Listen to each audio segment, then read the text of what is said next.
जय हिंद। Welcome to CTET classes. आज हम देखने के लिए जा रहे हैं सीटेट का सिलेबस और ये भी जानेंगे कि सीटेट जुलाई में आने वाला है या दिसंबर में।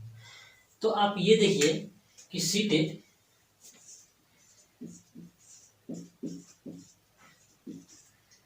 या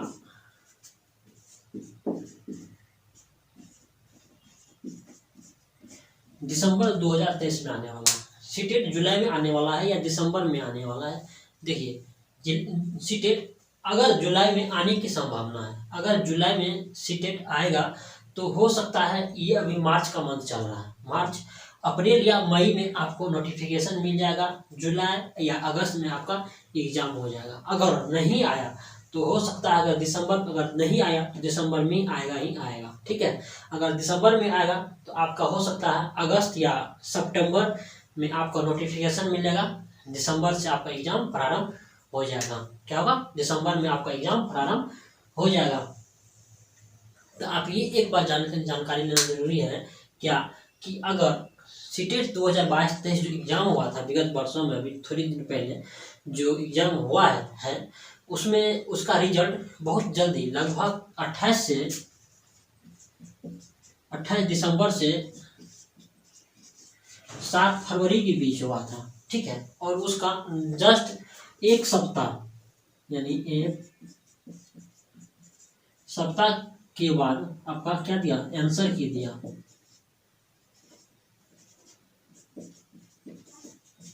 आंसर की दे दिया और एक सप्ताह के बाद, ठीक है, और दूसरा सप्ताह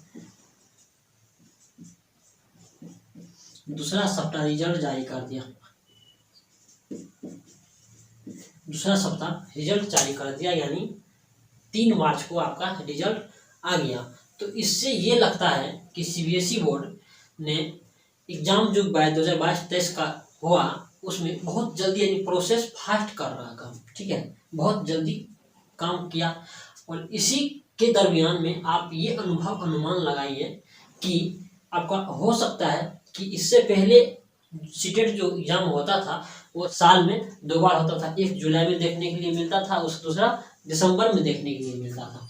तो साल में 2 बार। तो उसी के दरमियान को लेके चलते हुए लॉकडाउन 19 में लॉकडाउन लगा, 19-20 में कंटिन्यू जैसे 22-21 में एग्जाम हुआ तो वहाँ एक साल ऑनलाइन एग्जाम हुआ तो उसमें तो उतना उनको पता नहीं था, सीबीएसई बोर्ड को ऑनलाइन एग्जाम कैसे लेंगे, पहली बार कराने के लिए जा रहा था। ठीक है, इसीलिए 1 साल लग गया था। ठीक है, लग गया था। अब की बार उनको सब चीज पता है, इसीलिए एक सप्ताह के अंदर आंसर की दे दिया और दूसरा सप्ताह के अंदर रिजल्ट भी जारी कर दिया।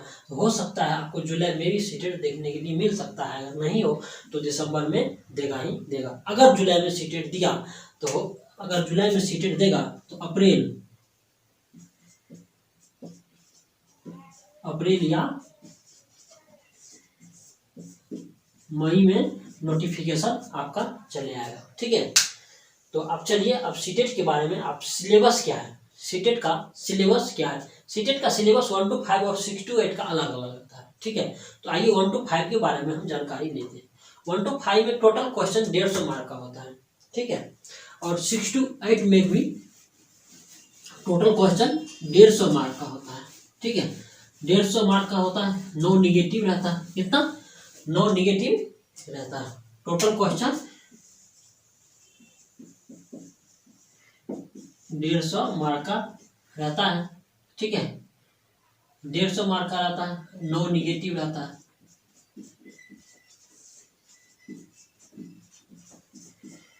ये सबसे बड़ी खास बात है कि इसमें निगेटिव नहीं रहता। ठीक है, 150 क्वेश्चन रहता है, 150 मार्क का रहता है, इसमें किसी तरह का निगेटिव नहीं रहता। उसमें जिसमें चलिए आप निकल के आता है कि सीडीपी 30 मार्क का रहता है, सीडीपी 30 मार्क का रहता है। इसी सीडीपी को कहते हैं हम बाल विकास। क्या कहते हैं?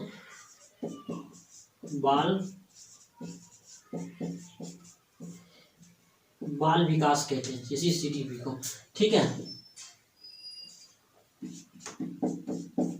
सीडीपी का फुल फॉर्म होता है चाइल्ड डेवलपमेंट ऑफ पेडागोजी। ठीक है, सीडीपी का फुल फॉर्म होता है चाइल्ड डेवलपमेंट ऑफ पेडागोजी, जिसका हिंदी होता है बाल विकास। ये आपको 30 मार्क का पूछता है। कितना?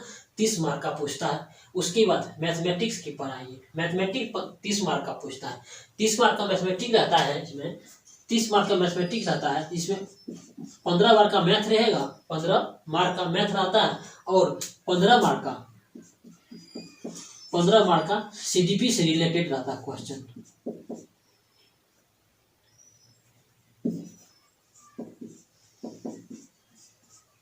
मैथ से रिलेटेड सीडीपी रहता है, यानी दोनों मिलके 30 मार्क का आपका मैथ हो गया, ठीक है। उसके बाद चलिए ईवीएस। ईवीएस आपका 15 मार्क का रहता है। ईवीएस आपका 15 मार्क का रहता है, और वही सीडीपी से रिलेटेड ईवीएस 15 मार्क का रहता है। दोनों मिला के 30 मार्क का आपका हो गया। कितना? 30 मार्क का। इसीलिए कहा जाता है कि ईवीएस 30 मार्क का पूछता है, ठीक है। ईवीएस 30 मार्क का हुआ। उसके बाद हिंदी 30 मार्क का रहता है। हिंदी 30 मार्क का रहता है। 30 मार्क में आपको देखना है कि क्या क्या पूछता है। तो 30 मार्क में आपका 15 मार्क का हो गया गद्यांश।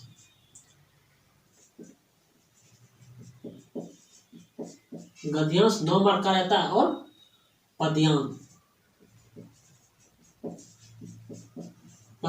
6 मार्क का रहता है। टोटल मिला के कितना हो गया आपका? 15 मार्क का रहता है। 15 मार्क का हो गया, ठीक। गद्यांश पद्यांश मिला के 15 मार्क। उसी में आप चलिए 15 मार्क का सीडीपी से रिलेटेड रहता है। सीडीपी से रिलेटेड हिंदी रहता है, ठीक है। सीडीपी से रिलेटेड हिंदी रहता है। दोनों मिला के आपका कितना हो गया? 30 मार्क का हो गया, ठीक है। उसी तरह संस्कृत, आप चलिए संस्कृत पे आते हैं। संस्कृत और इंग्लिश, ये आपका लैंग्वेज फर्स्ट हो गया, ठीक है। ये आपका लैंग्वेज फर्स्ट हो गया, ये लैंग्वेज आपका सेकेंड हो गया। यदि आप हिंदी लैंग्वेज फर्स्ट रखते हैं तो संस्कृत आपको लैंग्वेज सेकेंड में रखना होगा, या अंग्रेजी लैंग्वेज सेकेंड में आपको रखना होगा। ये ऑप्शनल सब्जेक्ट होता है, अंग्रेजी लैंग्वेज सेकेंड चूज करने के लिए। आपका जो इच्छा है वो आप रख सकते हैं, लेकिन लैंग्वेज आपको हिंदी ही रखना पड़ेगा, ठीक है। समझे? अगर हिंदी रखते हैं लैंग्वेज सब्जेक्ट, आप संस्कृत रखिए या हिंदी रखिए, दोनों किसी में से एक को आपको चूज करना है, ठीक है। तो चलिए आप संस्कृत रखिए या हिंदी रखिए, दोनों 30-30 मार्क का ही रहता है, ठीक है। अगर संस्कृत रखिए तो संस्कृत 30 मार्क का देना पड़ेगा एग्जाम, या हिंदी अंग्रेजी रखिए तो अंग्रेजी आपको 30 मार्क का देना पड़ेगा, ठीक है। तो देखिए अंग्रेजी संस्कृति में भी वही रहता है कि 15 मार्क का रहता है संस्कृत, और 15 मार्क जो रहता है उसमें सीडीपी से रिलेटेड क्वेश्चन रहता है। कितना? सीडीपी से टोटल मिला के 30 मार्क का क्वेश्चन रहता है। 30 मार्क का क्वेश्चन रहता है। अब 15 मार्क में रहता है 9 मार्क का गद्यांश रहता है, और 6 मार्क का पद्यांश रहता है। गद्यांश पद्यांश रहता है 6 मार्क का, दोनों मिला के 15 मार्क हो गया। और 15 मार्क का सीडीपी से रिलेटेड क्वेश्चन रहता है, संस्कृत से रिलेटेड सीडीपी रहता है, ठीक है। टोटल मिला के आपका 150 क्वेश्चन हो गया। कितना? 150 क्वेश्चन हो गया, ठीक है। टोटल मिलाकर 150 मार्क और 150 क्वेश्चन हो गया। इसमें एक खासियत यह है कि निगेटिव नहीं रहता, ठीक है।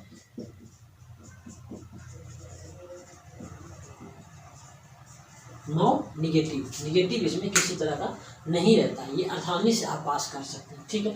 तो आइए 6 to 8 के बारे में चलते हैं। क्या 6 to 8 के बारे में थोड़ा और जानकारी लेते हैं। 6 to 8 में भी वही सेम कंडीशन है कि इसमें भी 150 मार्क का क्वेश्चन रहता है, 150 मार्क का रहता है एग्जाम, और 150 क्वेश्चन रहता है और 150 मार्क का रहता है। कितना? 150 क्वेश्चन रहता है और 150 मार्क का रहता है, ठीक है। तो इसमें भी देखिए कॉमन है कि सीडीपी 30 मार्क का रहता है, और 1 to 5 में भी सीडीपी आपका 30 मार्क का था, ठीक है। तो 6 to 8 में भी सीडीपी 30 मार्क का रहता है। हिंदी भी 30 मार्क का रहता है, तो हिंदी भी 30 मार्क का, हिंदी में भी 30 मार्क का रहता है। तो वही 15 मार्क का गद्यांश, 15 मार्क में गद्यांश और 15 मार्क का सीडीपी से रिलेटेड, टोटल मिला के 30 मार्क का रहता है। उसके बाद चलिए संस्कृत लैंग्वेज सेकेंड में संस्कृत रखिए या इंग्लिश रखिए, दोनों 30-30 मार्क का ही रहता है। अगर संस्कृत रखते हैं, संस्कृत में आपका 15 मार्क का संस्कृत हो गया, और 15 मार्क का संस्कृत से रिलेटेड सीडीपी रहता है। संस्कृत से रिलेटेड सीडीपी रहता है, संस्कृत से रिलेटेड जो सीडीपी रहता है, और 15 मार्क का संस्कृत रहता है। 15 मार्क का संस्कृत में क्या रहता है कि 9 मार्क का गद्यांश रहता है,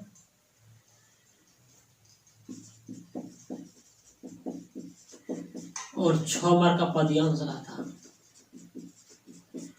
टोटल मिला के 15 मार्क हो गया, ठीक है। और 15 मार्क का सीडीपी से रिलेटेड रहता है, उसी अगर संस्कृत रखते हैं तो ठीक है, नहीं तो अंग्रेजी रखिए, दोनों में से कोई एक सब्जेक्ट आप रख सकते हैं लैंग्वेज सेकेंड, ठीक है। उसके बाद चलिए सबसे बड़ी बात यह है कि एसएसटी क्या है, सोशल साइंस होता है, ठीक है। जो स्टूडेंट अगर ऑनर्स में अगर बीएड किए हुए हैं तब तो आप 6 to 8 के लिए आप फॉर्म अप्लाई कर सकते हैं।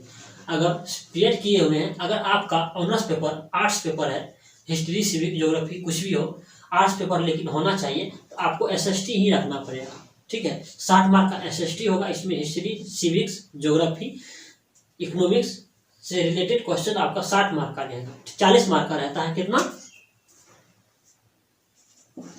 40 मार्क का रहता है। उसके बाद 20 मार्क का सीडीपी रहता है, ठीक है। 40 मार्क का क्वेश्चन रहेगा हिस्ट्री सिविक ज्योग्राफी से। उसके बाद 20 मार्क का जो क्वेश्चन रहता है हिस्ट्री सिविक ज्योग्राफी से रिलेटेड 20 मार्क का सीडीपी रहता है, ठीक है। 20 मार्क का सीडीपी रहता है, टोटल मिला के 60 मार्क का हो गया। तो 60 30 30 90 30 30 60 30 90 60 कितना हो गया 150 क्वेश्चन, 150 मार्क 150 क्वेश्चन का रहता है।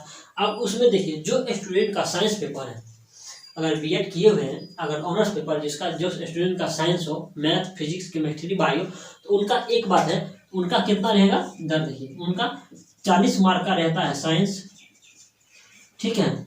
साइंस रहता है, साइंस में 40 मार्क का साइंस रहेगा, 20 गो मैथ और 20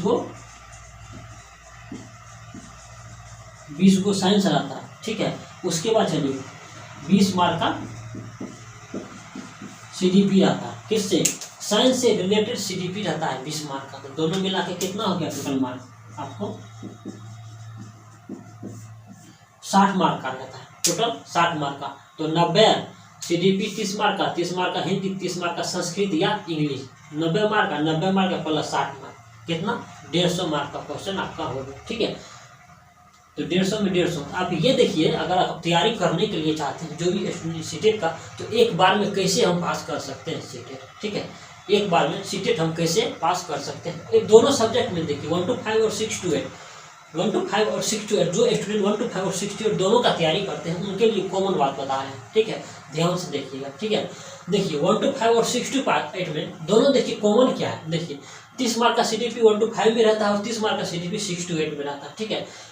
उसके बाद चलिए हिंदी 30 मार्क का सीडीपी, हिंदी 30 मार्क का 1 to 5 में रहता है और हिंदी 6 to 8 में भी रहता है सेम। उसके बाद संस्कृत या अंग्रेजी देखिए, तीनों सेम क्वेश्चन, तीनों कॉमन रहता है, ठीक है। सीडीपी हिंदी और संस्कृत ये तीनों कॉमन रहता है, तीनों मिला के आपका कितना का हो गया 90 मार्क का हो गया। अगर 90 मार्क का आपका हो गया, अगर 90 मार्क आप तीनों को कंबाइन कर लेते हैं, अगर कमान कर लेते हैं सीडीपी हिंदी और संस्कृत या अंग्रेजी, अगर तीनों को आप कमान कर लेते हैं आप इससे सीटेट आप पास कर सकते हैं, ठीक है। आप इसी तीनों से आप पास कर सकते हैं, ठीक है। यही तीनों का कॉमन है, क्योंकि दोनों में कॉमन है। जो सीडीपी आपको 6 to 8 में 1 to 5 में पूछेगा, वही सीडीपी 6 to 8 में पूछेगा। थोड़ा बहुत चेंजिंग देखने के लिए मिलेगा, लेकिन दोनों वही रहता है, ठीक है। अगर हिंदी भी देखिए, इसमें भी गद्यांश रहता है और 9 मार्क का गद्यांश और 6 मार्क का पद्यांश, और 6 to 8 में भी 6 मार्क का 9 मार्क का गद्यांश 6 मार्क का पद्यांश रहता है और 15 मार्क का सीडीपी हिंदी से रिलेटेड सीडीपी रहता है। दोनों का सेम ही लैंग्वेज सब्जेक्ट है। उसके बाद संस्कृत देखिए, संस्कृत का भी सेम कंडीशन जैसे 1 to 5 में है, उसी तरह से 6 to 8 में भी देखने के लिए आपको मिलेगा, ठीक है। तो इसीलिए 90 मार्क आपका कॉमन आ गया, 90 मार्क कॉमन आ गया। उसके बाद आप मैथ आप जानते भी होंगे, आप बच्चे आप पढ़े होंगे कि मैथ 15 मार्क का रहता है, 15 मार्क का रिलेटेड सीडीपी से रिलेटेड मैथ रहता है, ठीक है। तो 15 मार्क का जो मैथ रहता है, तो 15 मार्क में आप अभिलंब 10 मार्क बना सकते हैं, ठीक है। आप 15 में 10 8 आराम से नहीं भी पढ़िएगा तो आप बना दीजिएगा, ठीक है। और 15 मार्क का सीडीपी है, आप सीडीपी में आप कम से कम 10 या 8 मार्क आप ला सकते हैं पर, ठीक है। उसके बाद ईवीएस भी 30 मार्क का रहता है, ठीक है। ईवीएस में 15 मार्क का ईवीएस रहता है और 15 मार्क का सीडीपी से ईवीएस से रिलेटेड सीडीपी रहता है। Total 150 question. आप इसमें एक पॉइंट ध्यान दीजिएगा कि 90 मार्क CDP हिंदी और संस्कृत मिला के 90 मार्क दोनों में 1 to 5 और 6 to, इसी कॉमन बात पे आपको कवर करके चलना है। ठीक है, तो अभी तक जो स्टूडेंट सर्वन सीटेड क्लासेस को नहीं ज्वाइन किए हैं, ज्वाइन कीजिए और अधिक से अधिक ग्रुप में शेयर करना मत भूलिए। इनके लिए हम कल लाएंगे, नेक्स्ट वीडियो लाएंगे कि पढ़ना क्या है, कौन सा ग्रुप पढ़ना है, एक बार में हम सीटेड करेक्ट कर सकते हैं। ठीक है।